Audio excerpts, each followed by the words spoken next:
Assalamualaikum warahmatullahi wabarakatuh. Salam sejahtera untuk kita semua. Salam sejahtera untuk seluruh saudara-saudaraku sebangsa dan setanah air dimanapun Anda berada. Para pemirsa yang berbahagia, kembali lagi bersama dengan saya Abdul Aziz Jazuli di channel ini.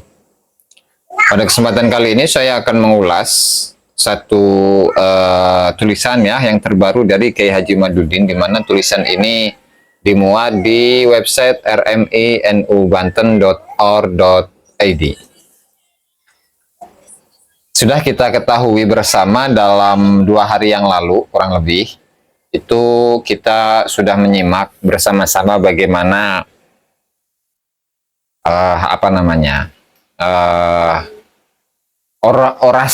orasi dari Bapak Ustadz Qurtubi ya.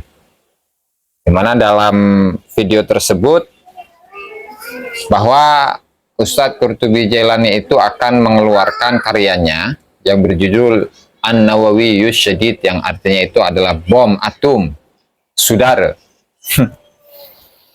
Namun beliau itu telah berjanji bahwa bukunya itu atau kitabnya itu akan dikeluarkan ketika setelah berhadapan atau berdiskusi langsung dengan Kiai Haji Madudin Usman Al-Bantani.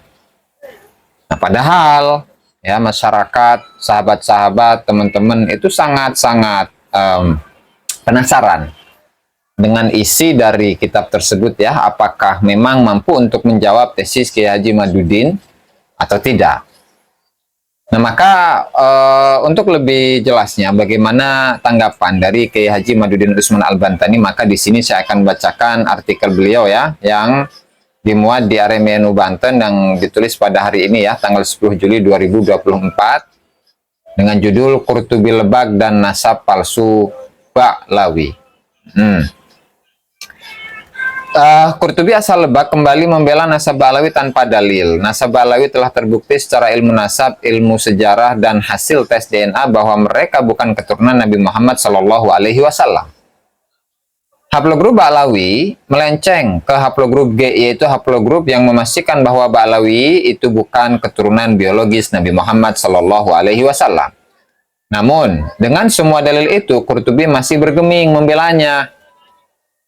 Dalam sebuah video yang diunggah Islamic Brotherhood Television 8 Juli 2024 atau 2 hari yang lalu, Qurtubi menyampaikan pembelaannya terhadap nasab Ba'lawi yang tertolak. Ia menyampaikan beberapa hal yang dapat digarisbawahi. Pertama, bahwa Qurtubi telah menulis sebuah kitab sanggahan untuk tesis penulis. Kedua, kitab itu belum disebarkan. Ketiga, alasan belum dibuka itu adalah karena belum berhadapan dengan penulis, Kiai Haji Madudin maksudnya ya. Keempat, Qurtubi menghimbau jamaahnya untuk mengikuti ulama salafus saleh dan yang berjalan di jalan salafus saleh seperti Ibnu Hajar, As-Sakhawi, dan Murtada Az-Zabidi. Kelima, Qurtubi menghimbau jangan sampai atas nama pribumi tetapi ternyata memecah belah pribumi. Keenam, Qurtubi menunggu undangan untuk mengadu hujjah. Nah, ini dari berapa ini 6 poin ini akan diulas satu persatu oleh Kiai Haji Madudin Usman Al-Bantani dalam tulisan ini ya. Langsung saja tanpa berlama-lama. Poin pertama, Qurtubi mengatakan telah menulis sebuah kitab, lalu poin kedua, kitabnya belum disebarkan, dan poin ketiganya, ia beralasan karena belum berhadapan. Poin-poin itu aneh. Ulama menulis kitab itu alasannya adalah untuk agar kitabnya bermanfaat dibaca oleh kaum muslimin, agar kaum muslimin mendapat ilmu dan penulisnya mendapat pahala. Selain dua tujuan itu, penulisan sebuah kitab atau buku adalah tercela. Gembar-gembor hampir setahun bahwa Qurtubi telah menulis kitab dan bahwa kitab itu adalah bom nuklir untuk kitab penulis yang membatalkan nasab Ba'lawi. Tetapi sampai saat ini wujud kitabnya pun tidak berani ditampilkan. Itu artinya apa? Tentu pembaca telah mengetahui jawabannya. Kira-kira apa ya? Netizen tentu sudah tahu lah jawabannya gimana ya. Walaupun penulis belum membaca hasil karya Qurtubi, penulis sudah dapat menebak isinya. Berdasar apa yang Qurtubi sampaikan dalam debat yang diselenggarakan oleh para kuncen Makam Sultan Banten ya. Yang diselenggarakan oleh para kuncen Makam Sultan Banten, Sayyidina wa Maulana Al-Waliul A'zam Al-Qutub Al-Arif Billah Khalifatullah fi Banten, Sultan Maulana Hasanuddin. Ini tumben-tumbennya ini Kiai Haji Imaduddin itu menyebutkan gelar ya untuk Maulana Kanjeng Sinuhun Sultan Maulana Hasanuddin ya, dengan gelar yang lengkap ini. Ya mungkin untuk mengimbangi lah, mengimbangi dari Ba'alawi yang seringkali meninggi-ninggikan gitu ya, dari leluhur-leluhur dari Ba'alawi ya. Bahkan tidak hanya yang ada di Yaman saja, tetapi untuk di Indonesia itu pun di framingnya demikian ya. Luar biasa. Tidak ada dari banyaknya kalimat yang disampaikan Qurtubi dalam debat itu satupun yang dapat menjawab pertanyaan penulis. Satupun yang dapat menjawab pertanyaan penulis. Dalam debat itu, Taufik Segaf sebagai ketua RA kabur, tidak mau hadir. Dalam debat itu, debat Banten itu ya, Taufik Segaf sebagai ketua RA kabur. Nah, jadi yang al-kaburi itu siapa? Yang dituduhnya itu siapa ya, teman-teman ya? Sudah tahulah. Itu sudah jadi rahasia umum itu ya. Secara lembaga RA menyatakan tidak mau mengirimkan wakilnya pula. Penulis pun akhirnya tidak hadir karena tidak ada perwakilan RA. Acara yang semula akan mempertemukan penulis dengan RA itu akhirnya menjadi ajang debat kusir tanpa makna apa-apa. Nah, begitulah. Ya, karena debat itu adalah debat kusir dan tidak saya dapatkan jawaban sedikit pun dari debat tersebut, dan hanya menanyakan metodologi lagi. Ya, artinya memang tidak ada kesejarahan dari Ubaidillah yang dapat diambil dari debat Banten itu. Walau tidak hadir, penulis ingin tahu arah mereka yang berdebat itu. Untuk itu, penulis titipkan 3 pertanyaan kepada Gus Aziz Jazuli, saya sendiri ya. Dijawab pembela Ba'alawi. Dari 3 pertanyaan itu, satu pun tidak ada yang bisa menjawab, termasuk Qurtubi. Adapun 3 pertanyaan itu adalah: 1.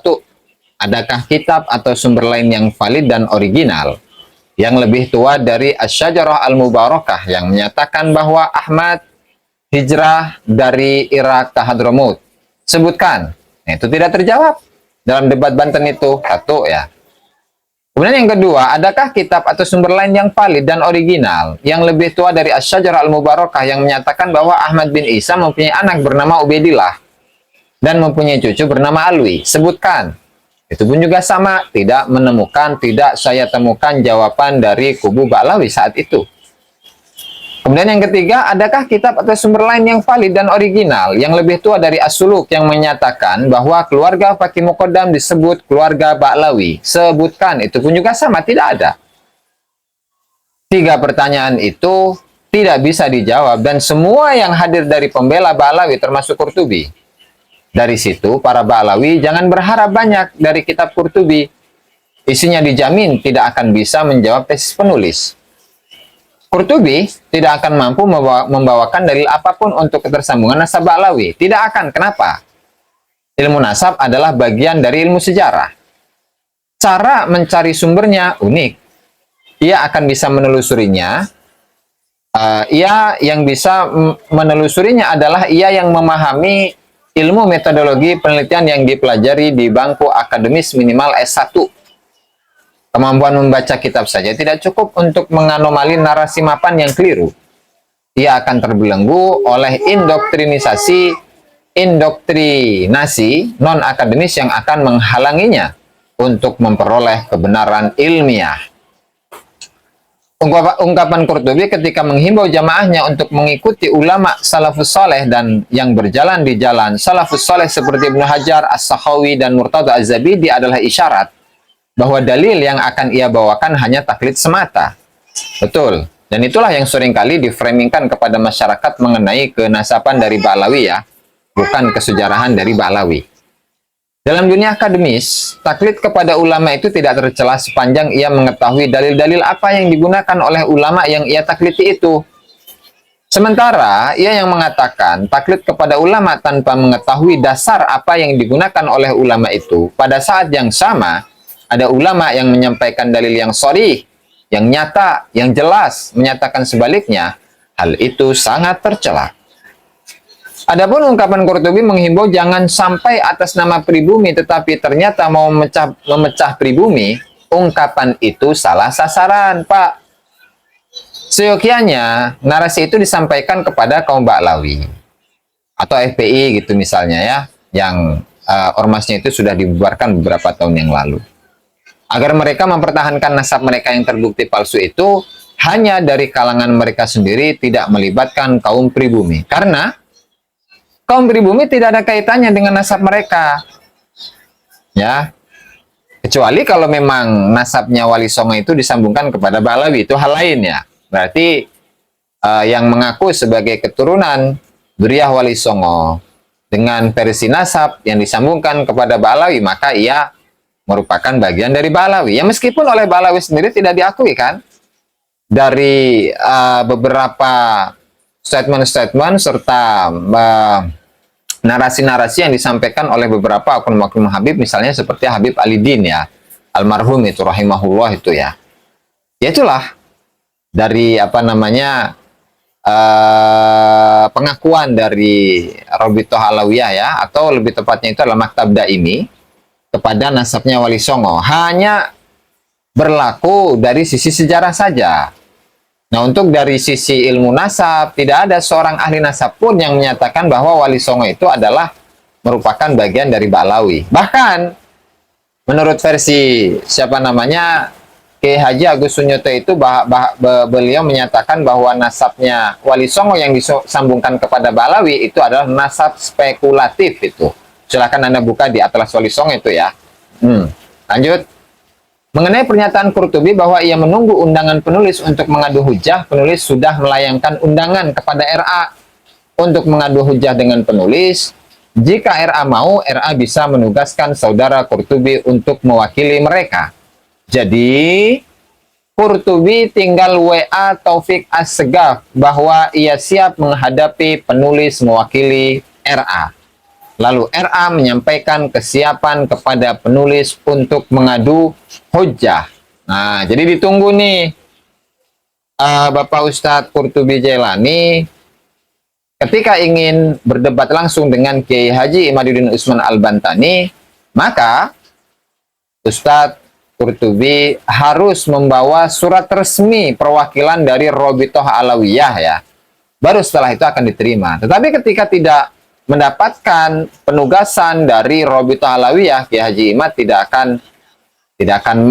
akan berkenan untuk beradu dalil dan beradu hujjah dengan Bapak Ustadz Qurtubi. Nah, kemudian di sini penulis Kiai Haji Imaduddin Usman Al-Bantani ya, dan tertulis pada tanggal 10 Juli 2024. Ya, barangkali ya sahabat-sahabat, itulah yang dapat saya sampaikan dalam kesempatan kali ini. Mudah-mudahan dipahami oleh kita semua dan memberikan pencerahan bagi sahabat-sahabat semua. Wallahul muwaffiq ila aqwamit thoriq. Wassalamualaikum warahmatullahi wabarakatuh.